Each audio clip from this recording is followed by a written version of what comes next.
Chevrolet Cobalt 2026 avtomobil bozori uchun yaratilgan zamonaviy va amaliy sedanlardan biri hisoblanadi.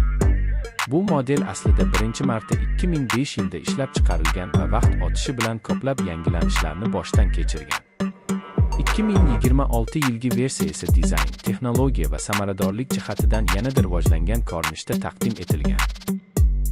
Tashqi dizaynga qaraganda, avtomobil old qismida ingichka LED farlar, keng radiator panjarasi va aerodinamik bamper bilan yanada sportcha ko'rinishga ega. Yon tomondagi silliq chiziqlar va yangi qotishma disklar avtomobilga zamonaviy uslub beradi.